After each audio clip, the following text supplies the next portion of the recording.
ଜୀବନର କିଛି ଅମୂଲ୍ୟ ସତ୍ୟ କଥା। ବହୁତ ଲୋକ ସକାଳୁ ଉଠିବା ମାତ୍ରେ ଆଇନାରେ ନିଜ ଚେହେରା ଦେଖନ୍ତି। ଏହା ଅଶୁଭ ଅଟେ। ପ୍ରତିଦିନ ବ୍ରହ୍ମ ମୁହୂର୍ତ୍ତରେ ଉଠି ଶୋଇବା ସ୍ଥାନରେ ବସି ଏକ କର ଦର୍ଶନ ମନ୍ତ୍ର ଉଚ୍ଚାରଣ କରନ୍ତୁ। କରାଗ୍ରେ ବସତି ଲକ୍ଷ୍ମୀ, କର ମଧ୍ୟେ ସରସ୍ୱତୀ, କରମୂଳେ ତୁ ଗୋବିନ୍ଦ, ପ୍ରଭାତେ କର ଦର୍ଶନ। ଚେଷ୍ଟା ଯଦି ସତ୍ୟ ହୁଏ ତେବେ ରାସ୍ତା ମିଳିଯାଏ। ମନୋବଳ ଦୃଢ଼ ଥିଲେ ସବୁ କିଛି ସମ୍ଭବ ହୋଇଥାଏ। ପ୍ରତିଦିନ ଯୋଗ କରିବା ଉଚିତ। ଏହାଦ୍ୱାରା ମନ ଶାନ୍ତ ରହିଥାଏ। ସମୟ ବାରମ୍ବାର ସୁଯୋଗ ଦେଇଥାଏ। ସମୟର ସଦୁପଯୋଗ କରନ୍ତୁ। କ୍ରୋଧକୁ ସବୁବେଳେ ନିଜ ନିୟନ୍ତ୍ରଣରେ ରଖିବା ଉଚିତ।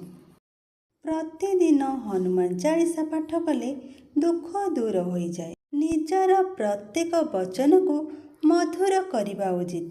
କାହାକୁ ଟାଣ କଥା କୁହ ନାହିଁ। ଖୁସି ରହିବାର କୌଣସି କାରଣ ଖୋଜ ନାହିଁ। ବାସ୍ ପ୍ରତି ମୁହୂର୍ତ୍ତ ନିଜକୁ ଖୁସି ରଖ।